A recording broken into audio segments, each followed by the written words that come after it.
So we all see this symbol of a pyramid with an eye on it. Do you know much about this symbol? I know a little bit about it. I'm not so much into conspiracy theories, as they call them. Right. But the pyramid is a symbol of slavery. Well, they're a symbol of every corporate structure in the world. Right. The president's at the top, or the CEO, and they work their way down. The churches they're all pyramids.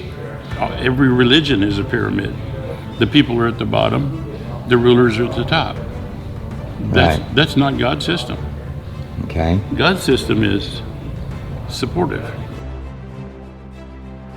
Now, a parasite has both a physical as well as a spiritual connotation. There's almost a connection between the two, the demonic and the world of decay or parasites. In a technical sense, just a technical definition of the word parasite means an organism that lives and feeds off another organism. This is literally akin to, related to, a demon or virus which longs to become and take over its host.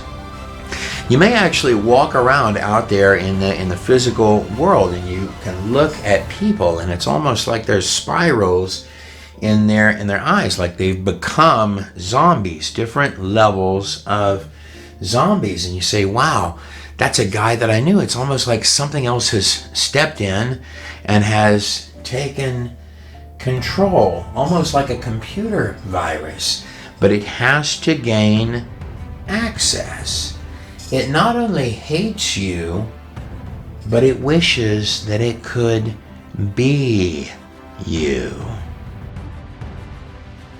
Mexican, European, and indigenous mythologies inspired both the annual ritual of Zozobra's monstrous form. Zozobra's family, both then and now, is diverse. His precursors appeared as effigies in public rituals like the burning of Judas, or private ones like the cremation of Care.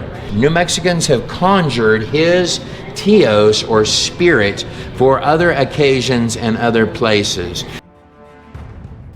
Now, demons are commonly described as spiritual parasites. In the spiritual world, you have a pecking order, just like a pyramid structure for the corporate world. You have a pecking order in the spiritual world, and at the bottom of that pecking order are what are commonly described. We use the word demons, a word which often means knowledge or wisdom. It's something that is older than you, it's wiser than you, but it's trying to take parasitic control over you, longs to control the host. Almost like these are little transmitter guys that get their claws inside of you so that they can take control of you. It hates you, but it wishes it could be you. This, what you're looking at as we walk down these rows right here on both sides, this is one of the largest collections. There's a living black widow right there. This is one of the largest collections of bugs and insects in the entire world. It operates, or appears to operate, in some respect, the demonic world, signs are like an email program, like a spam email program.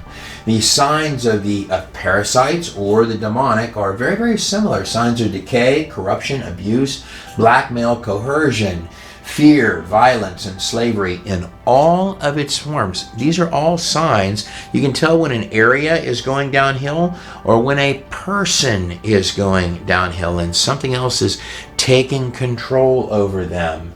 Much like a computer spam email program, it finds something each individual is susceptible to. It's a spiritual thug is what it is. The dark side of the spiritual street is what the demonic or the parasitic is. And it takes control. It's looking for an entrance to that person's life, like a spam email, and it knows which one you opened, and now it just sends that one out. It begins with permissions and influence and ends with slavery to the parasites.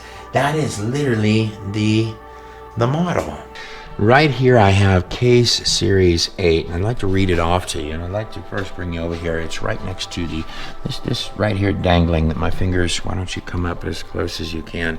That is an actual living live black widow in this case right there that I'm pointing at. I'd like to take you over here to what this reads, case series 8.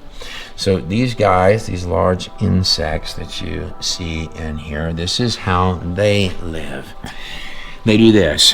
One of the largest types of walking stick insects is from New Guinea. They are rare and very hard to find. Their camouflage is used to allow their victims to approach. These guys that are in here, the leaf mantis, allow their victim to approach and come very close when the mantis can then come forth and grab their victim and pull it in. Now, we talked about demons, the demonic world being kind of the bottom feeders on this spiritual totem pole. I'd like to bring you over to Ephesians 6. 6, of course, is the number of man. And on the back screen, I've got a politician, and he's laughing along.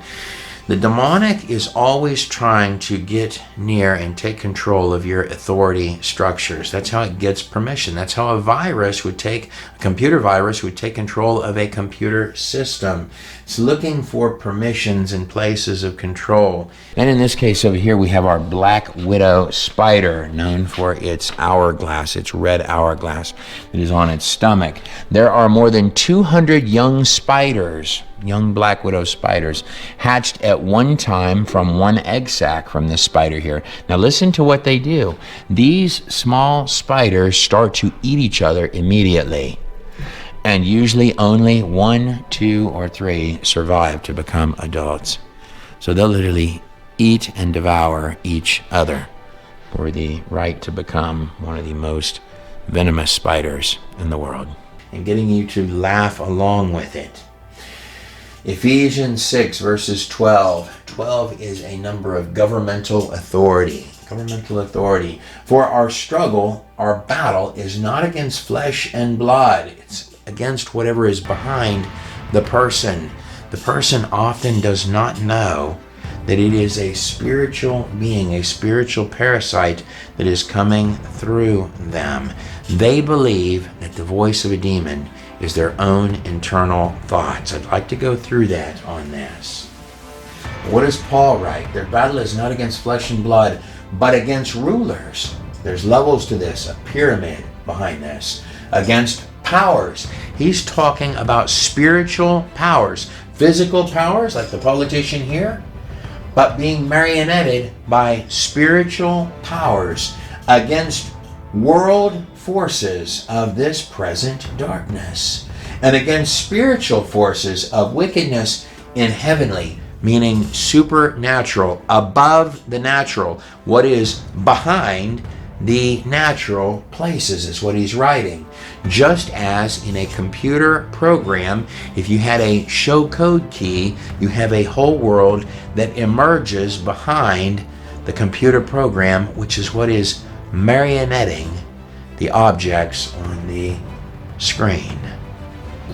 That's interesting. Not controlling you. What did Yeshua, what did he describe himself as? He said, I am the chief cornerstone. Chief cornerstone. That's at the bottom, not at the top. He didn't say, I'm the, look up to me. He said, I'm the chief cornerstone. He said, upon the foundation of the apostles. Where's the foundation? It's underneath. At the bottom. That's the foundation. No structure can exceed the strength of its grounding. That's the whole point of God's system versus Satan's system. Religion, God. I see. It's completely supportive, or it's controlling. So when you walk in the door and you go, do I feel supported? Do I feel encouraged? Right. Or do I feel controlled and manipulated? I'd like to zoom in and take a look at these clown spirits, these spirits of doom or gloom, spirits of terror for one, or spirits of a carnival or amusement park for another. An amusement park, amuse means to distract or to entertain or to take the mind off of reality, whereas to muse is to think or to ponder. These clown spirits that you find displayed even in New Mexico in this Old Man Gloom Zozobra festival. And the Kachinas represent spirits that inhabit people, and they'll dress up and at their festivals. So, but it's a spirit of a clown that comes forth. And I was brought to think about the white horse. And I saw and behold a white horse, and he that sat on him had a bow, and a crown was given unto him, and he went forth conquering and to conquer. So this claimed clown spirit, this carnival spirit like I've got behind me, this doesn't start with the Native American Kachina dolls or the spirit of the clown Kachina. This goes all the way back, well, at least as far as the royal courts of Egypt, but certainly the royal courts that we find later in Greece, in Rome, and in the dark ages of Europe, where you have the court jester or the joker, the literal clown, where they might bring out an effigy or a scarecrow of a person and stab it to death until all of the hay comes out of it, and play with the hay and toss it around, pass around stiff drinks to the audience or the crowds for the Roman games, then bring out a real person that they're going to mock at or laugh at, then stab that person to death and play with the innards. Now the crowd is laughing along with the court jester or the joker. The clown, of course, is a painted face. Now, mass in ancient practices and ceremonies, you take on a different spirit when you are covered with the makeup or wearing a mask over your face. A different spirit can pop in. Well, in the case of the clown spirit, you have a lot of use of the red, particularly around the mouth. Red is often associated with the color of blood. And of course, you have the colors black and white prominently, not only affiliated with the outfits of inmates or those in bondage or those in chains or bonds, but also the two colors, the black and white, the checkerboard floor, the light mixed with dark. The clown also goes into the worship of the, well, you find lots of clown-looking characters, or Jack from the Nightmare Before Christmas-looking characters, or Beetlejuice-looking characters. When you're looking at the Day of the Dead skeletons and characters, a glorification of dead, the black and the white, going all the way back to the beginning pagan practices, which were all ancestor worship. I'd like to take you over here and take a look at what this thing is. So Zozobra, the fire that never goes out, this is an effigy of a character of worry. So these different effigies that you see in this exhibit in the Santa Fe, New Mexico Museum are ultimately this one over here. So what they're trying to display is this. These ghastly figures represent spirits or represent the people of the town, and this red-headed character here, this red-headed demon-looking figure that's going to come, these fires or torches in the hand are going to come to battle with this character up here. What they believed was, or what they're representing the belief was that a spirit had come into Santa Fe, New Mexico, a clown spirit, a Old Man Gloom Zozobra clown spirit. The word Zozobra meaning fear or anxiety or stress or tension, but mainly fear, the quality of the devil grabbing hold of the mind of the children of the town and causing chaos throughout the town of Santa Fe to such a degree that all the people knew that it was the spirit of this ancient clown, this Zozobra, that had done this to the town's children and would not let free the bondage that it had on their minds. Zozobra, signed up here with the Z, as the clown spirit. Finally, his opportunity, here he is, to invade the town and rob it of its most precious possession, its hope, had come. This is Zozobra hiding over here in the darkness. Now he's coming in, he dressed in his finest attire, his black and white, his tuxedo tie, and headed for the party. Here he comes into the town of Santa Fe. Zozobra had come to the outskirts of the town, eager to set his sinister plans in motion there on a hill. He was met by the townspeople. And what happened as the sun set and he cast a spell on the children of Santa Fe. See their eyes spiraling, driving hope out of their minds and replacing it with gloom and despair, transforming them into his gloomies. His gloomies is what he transformed them in. The gloomies then ransacked the city, and just when it seemed that all hope in Santa Fe was lost and darkness would rule forever, the townspeople joined hands and dug deep in their hearts and their spirits to find love and hope. However, they emerged carrying torches to beat back the darkness, and one by one, for a short time, the children were relieved from the sorcery, the spinning-eyed sorcery. But the torches sputtered out, and darkness fell again in an even deeper way. You could look around at reality and think to yourself, wow, it feels like we're living in more than a video game, but in a biblical story. I want to welcome you to the party. In fact, here on the screen behind me, it's not just numbers and mathematics, it's also frequencies. We have the 12 stones of the high priest breastplate. There is nothing in this place that is by coincidence or by accident. It's all part of a story. History is his story. So the Hebrews believed that these letters were given letter by letter, number by number, by God himself. That's quite a claim. And that when the Mashiach comes, Mashiach means Messiah or King. Crown of a king is on these Torah scrolls.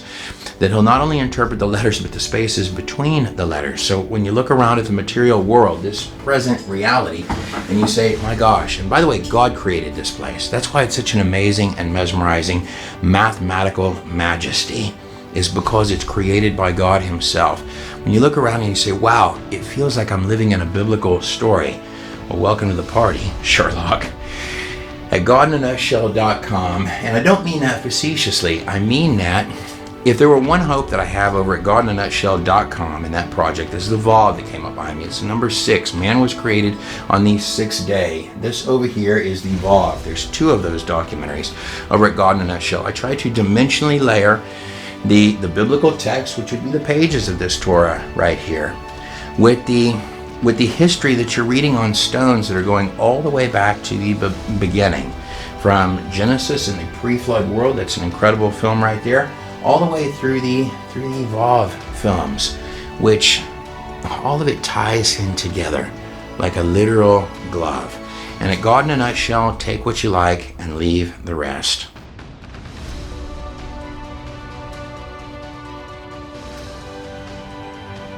Well, a clown or a clown spirit or a clown demon, or a clown at a carnival or an amusement park, it's a trickster. It's a distraction.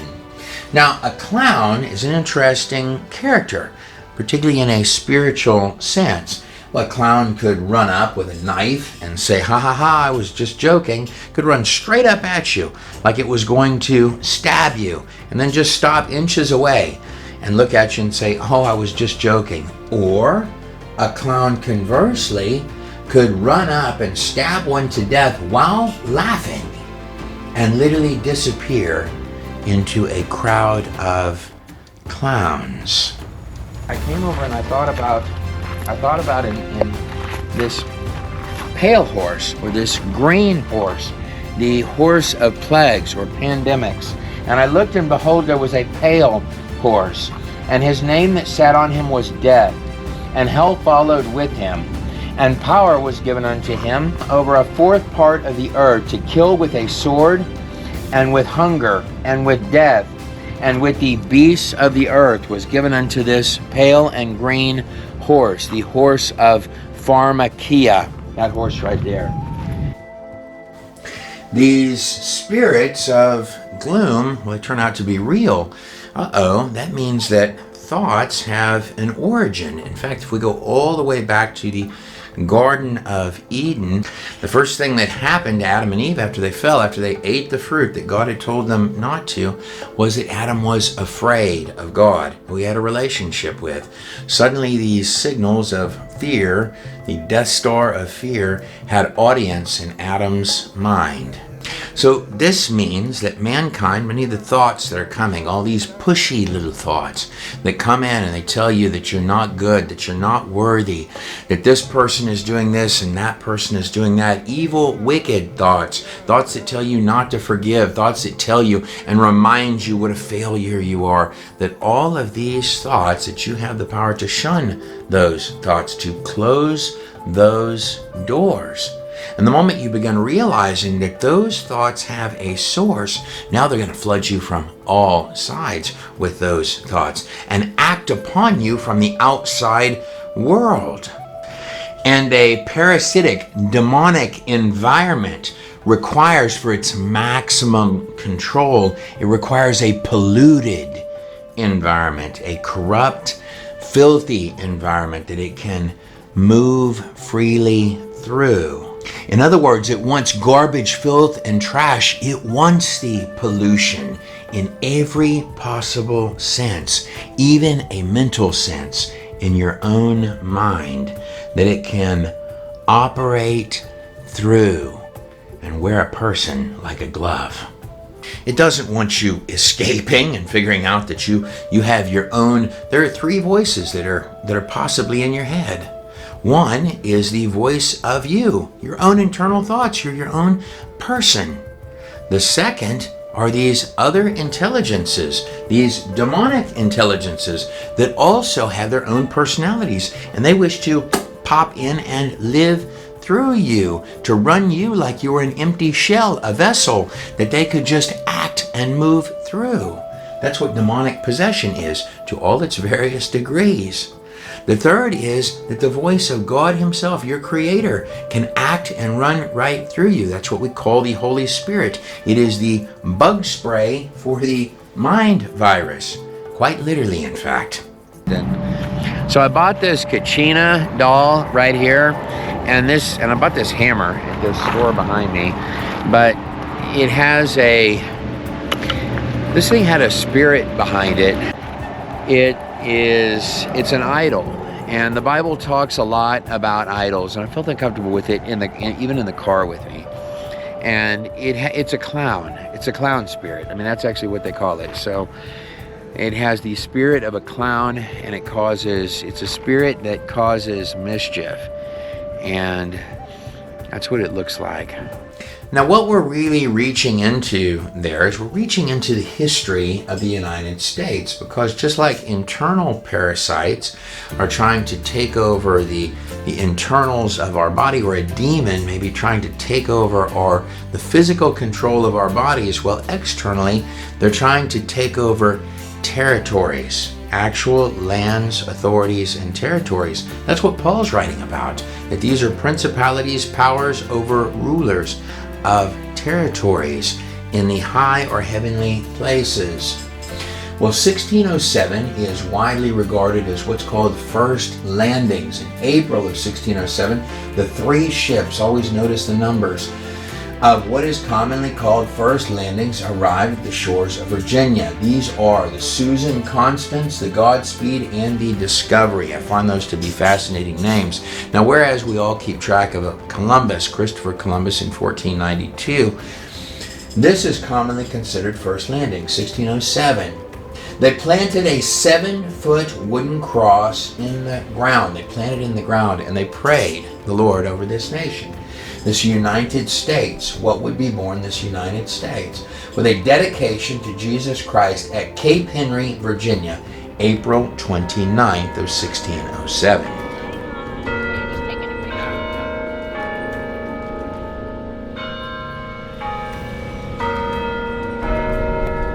So this behind me that I just walked out of, and when I was walking through right there, is the oldest house in the United States, or that's what it boasts. And just askew it, this is the oldest church in the United States, right here on the side. You can see the church bell up there at the very top.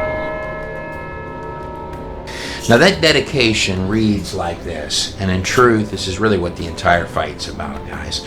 And the spiritual world is not only real, it's as close, we're going to go through it in this video, but it's as close as the air between your fingertips, and it is a real war.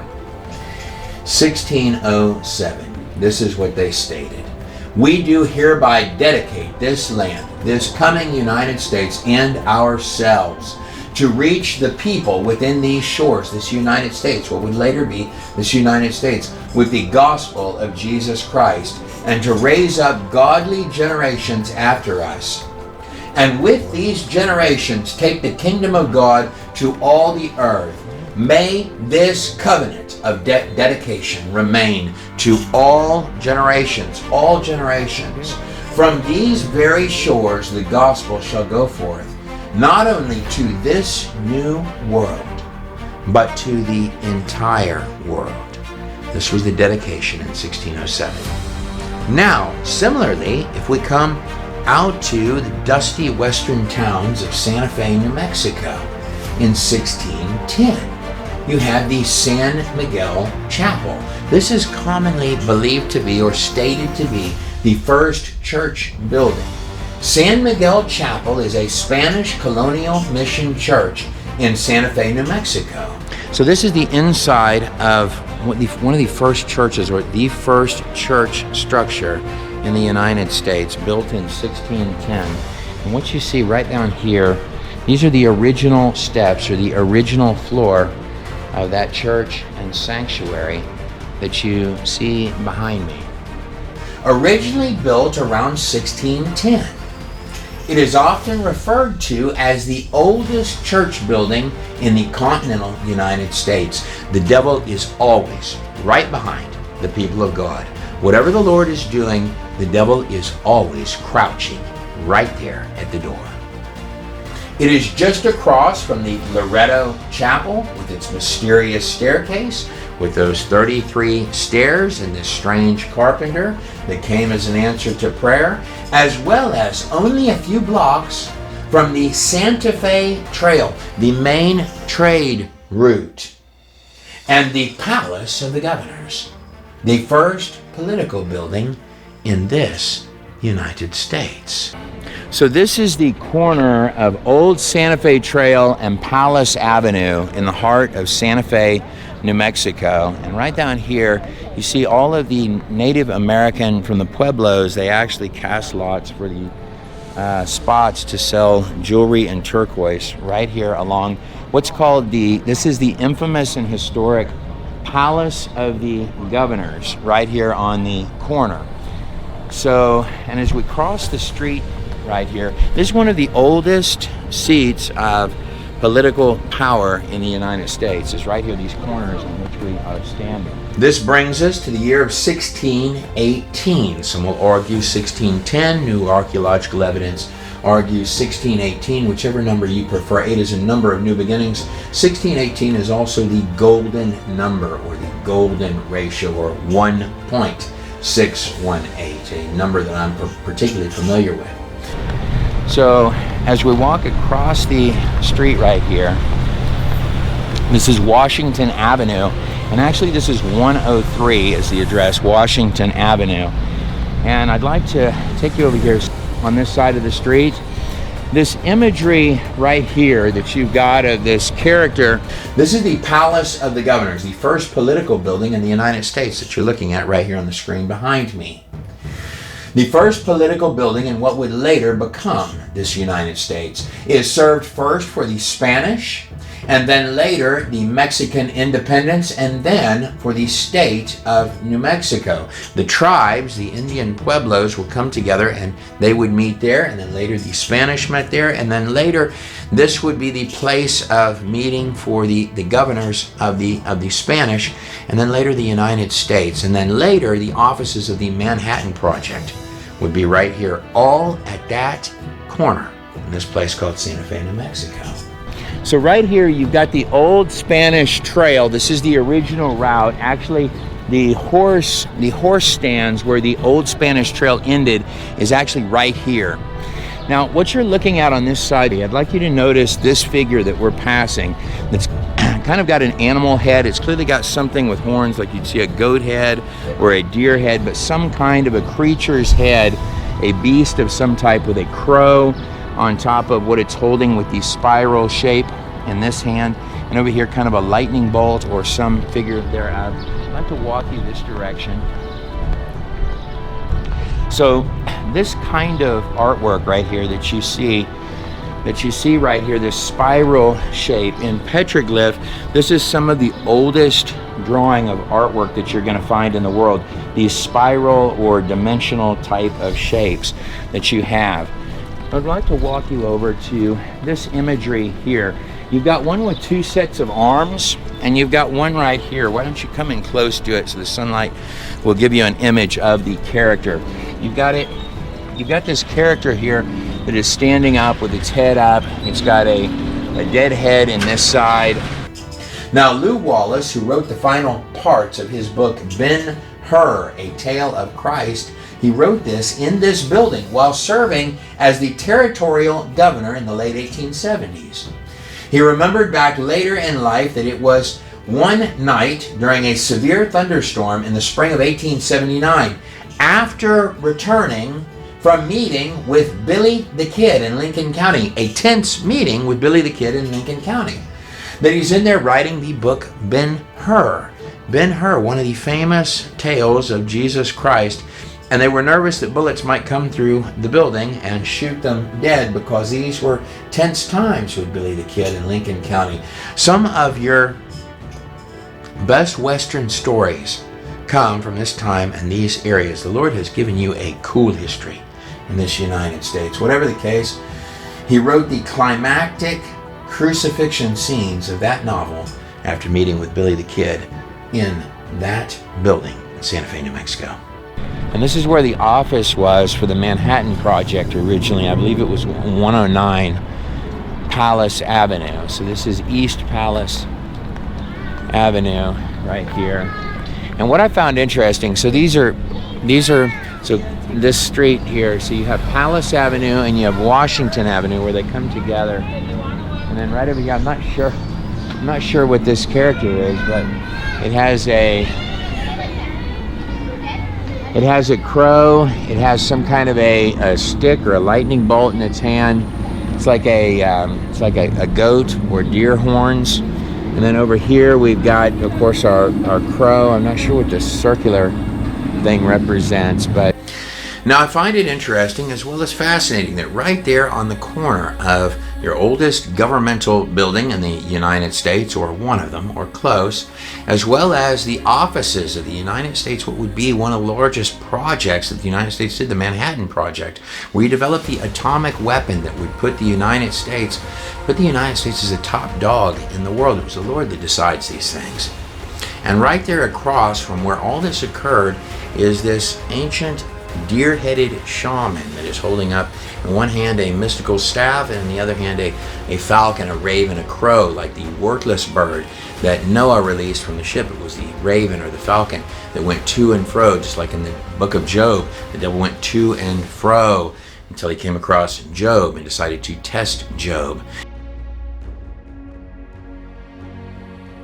This right here that I'm standing next to, this is a kiva underneath of me.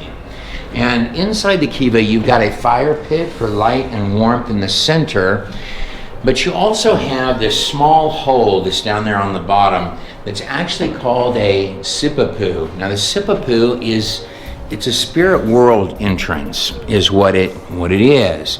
Now what they believed, what the Hopis are believed to have believed, is that through that spirit hole is where their ancient ancestors came forth, and that these ancient spirit world ancestors were reptilian or serpentine in nature. This behind me on the screen right here, this is a kiva that you're looking at in the absolutely gorgeous United States Southwest.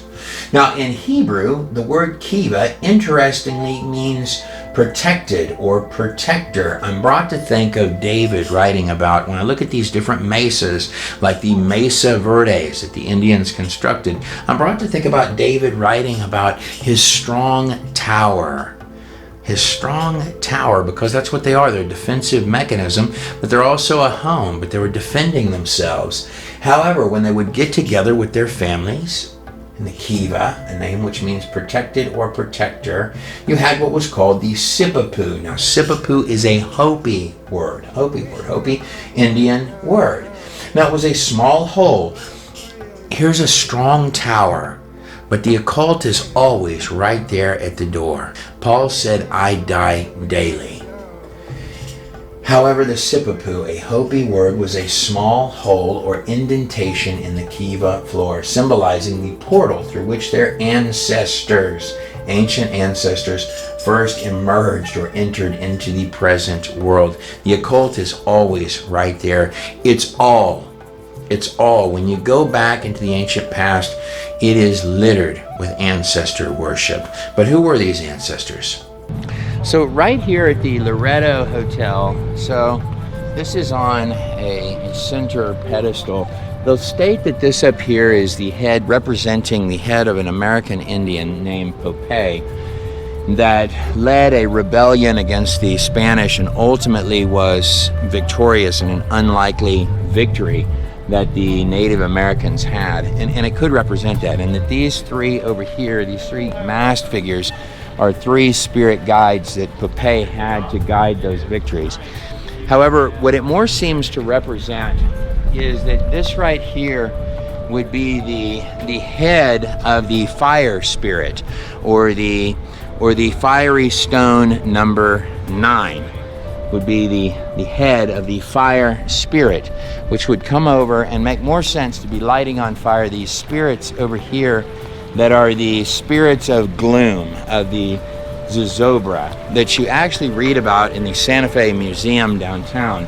These masked spirits that actually have fires or torches that light behind them. However, if I rewind back to our most ancient of ancestors, all the way to the beginning, and I come to Genesis 4, beginning in verse 7. This is the story of Cain and Abel, the very first murder. Verse 7. But if you do what is right, this is God speaking to Cain, who will murder his brother Abel. If you do what is right, God says, will you not be accepted? But if you do not do what is right, sin, a demon, is crouching at your door.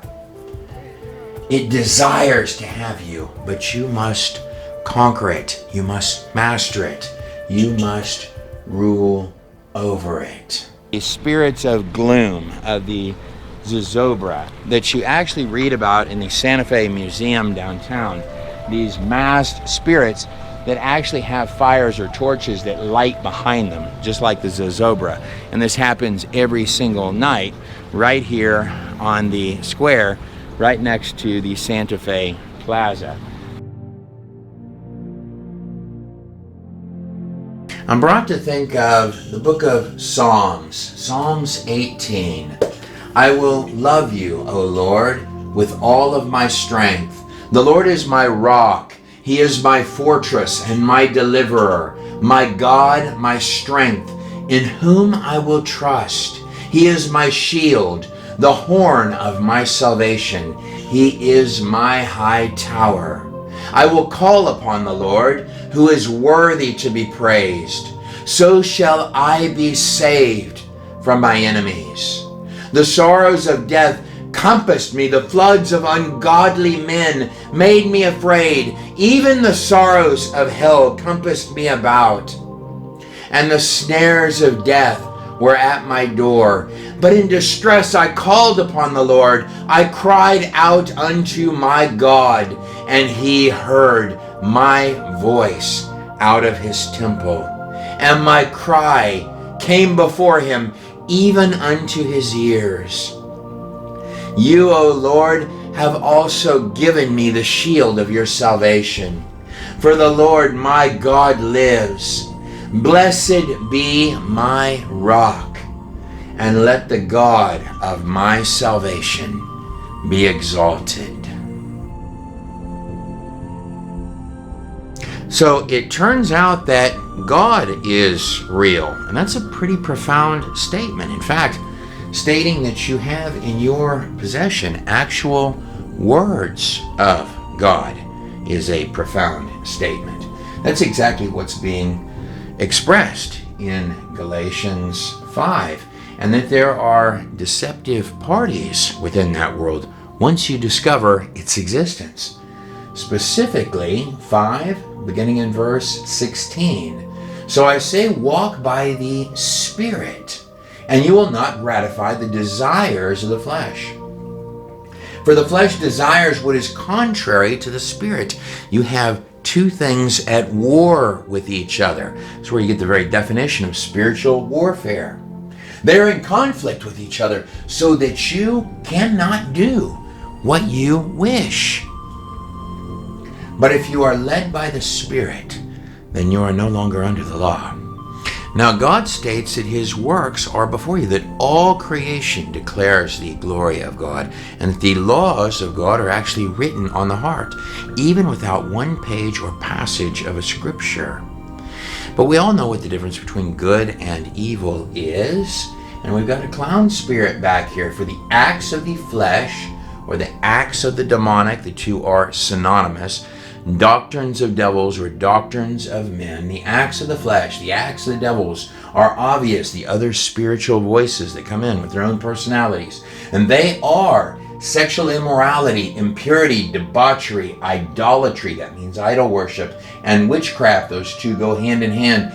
Hatred, discords, jealousies, fits of rage, bursts of wrath, selfish ambitions, and dissensions, envy, drunkenness, orgies, and the like. As I warned you, as I did before, if you dive into the sludge, the filth, those who live like all of this, in idolatries and witchcraft and in the parasite sludge, will not inherit the kingdom of God. And the doorway to all of that debauchery is always right there at the doorway. In fact, the Hopi Indians with their Sipapu hole right there in the Kiva is where they believe that the spirit world entrance was. A lot of this is going to be ancestor worship, and a lot of those things pretending to be ancestors are demonic forces. Well, Hopi legends and similar traditions in other Pueblo cultures such as the Zuni state that the Sipapu Kiva hole is where the first peoples of this world entered. These are all lies.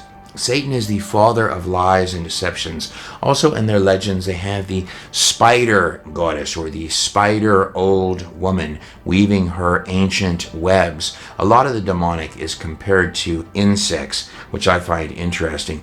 But chief amongst these spirit creatures is going to be, even in Egyptian culture, is going to be this image of the serpent. For as they stepped out of the Sipapu, they changed from lizard-like beings, these ancient ones, into human form.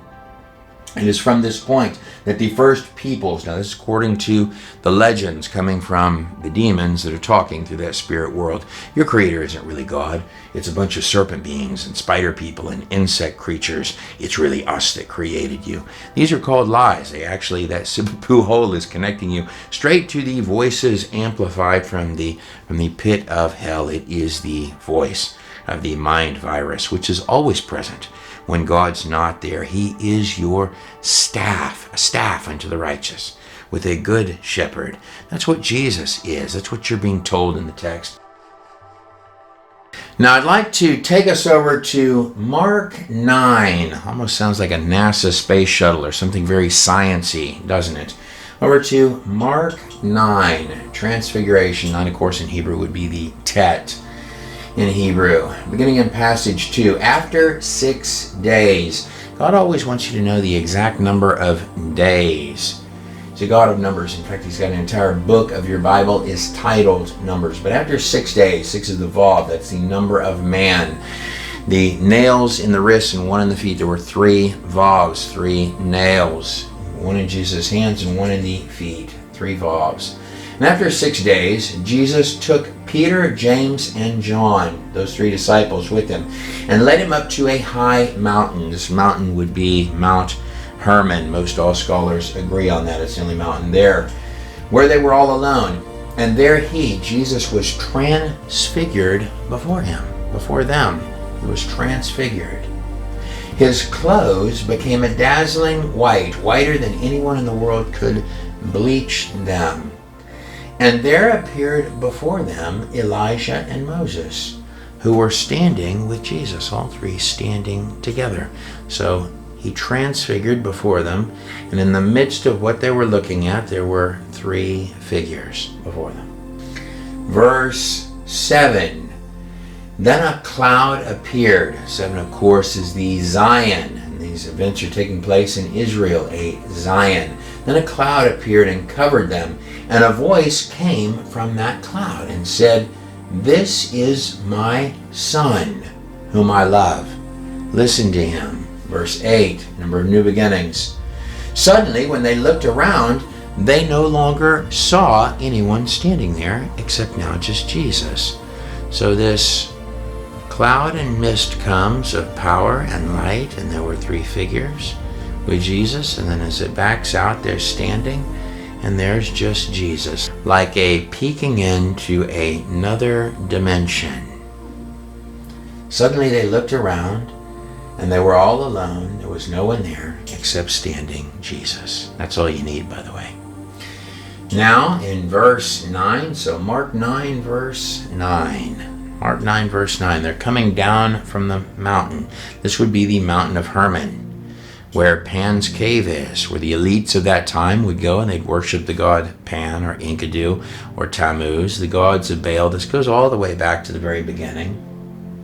They're coming down from the mountain, and Jesus gave them, the disciples, specific instructions not to tell anyone until after he had been resurrected from the dead and that tomb door had been rolled away. So he's not only prophesying his own resurrection after 3 days, but he's also telling them not to tell anyone that what had happened. He just stood there and transfigured and became a being of light in front of them. And a voice came out and said, "This is my Son with whom I'm pleased." All these little details are important. Verse 10, just like their 10 commandments. They kept the matter to themselves, discussing what would it mean, rising from the dead. What does this mean that he's talking about? Verse 14.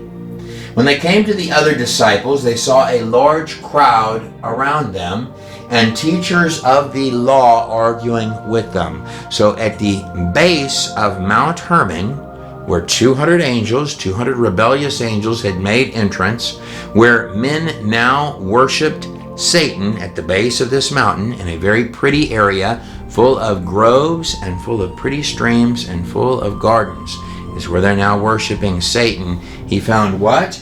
He found the teachers of the law, the Sadducees and the Pharisees. The Pharisees are always the people that would come up and they would try to trip Jesus up in a word if they could catch him.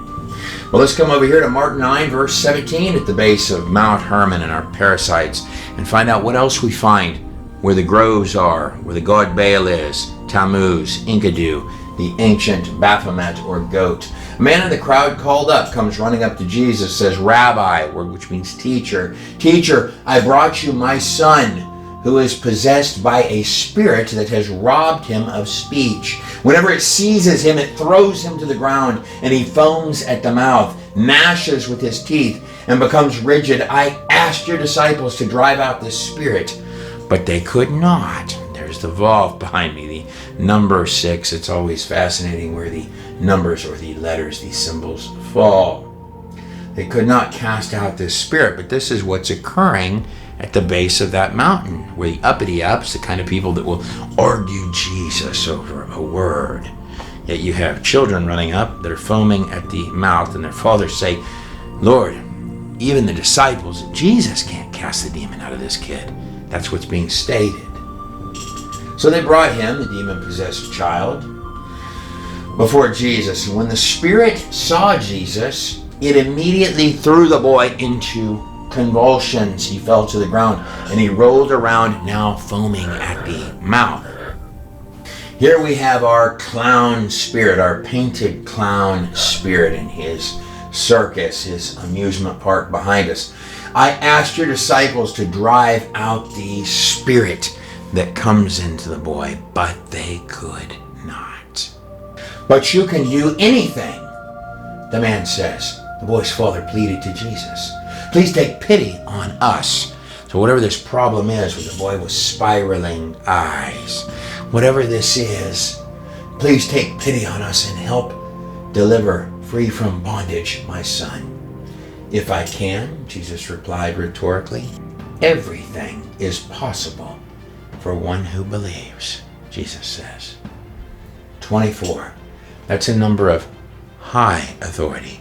I've seen number of elders surrounding the throne of God in heaven. Immediately the boy's father exclaimed, I do believe. Help me overcome my unbelief, even in my disbelief. Help me believe. A 10 came up. That's the right arm of God, just as Jesus sits at the right hand of the Father. But this part in the text, at the base of Mount Hermon, the spiraling dimensional mountain, people at that time saw mountains like Hermon as dwelling places of the gods or spiritual portals. And Jesus, by visiting this mountain and transfiguring before the disciples, is literally firing a shot into darkness and stating, now we begin. And on his way down the mountain, the first thing he encounters are the people of the law. The Pharisees at that time are at the base of the mountain. Those people are always there. They're always with you, even to this day. And going all the way back to the days of Nimrod, they're there.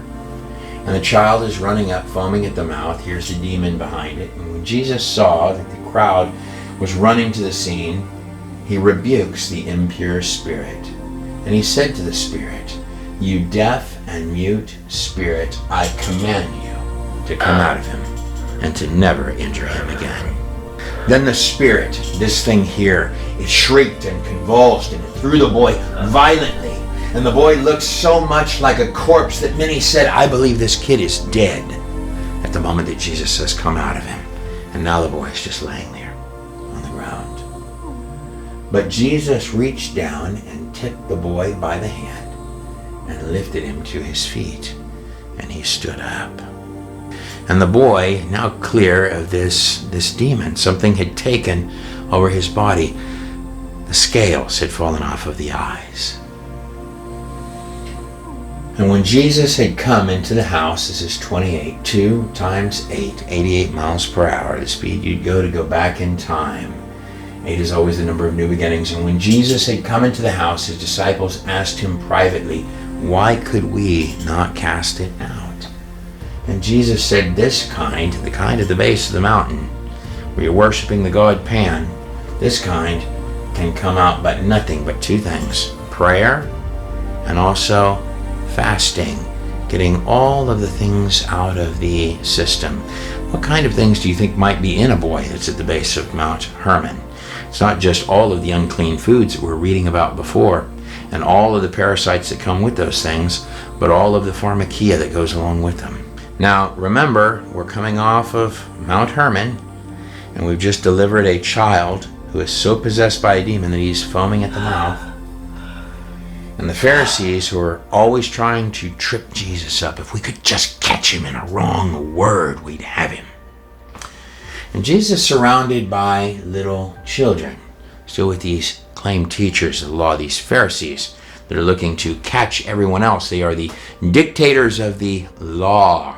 Dictators of the law. They don't follow any of the laws of Moses.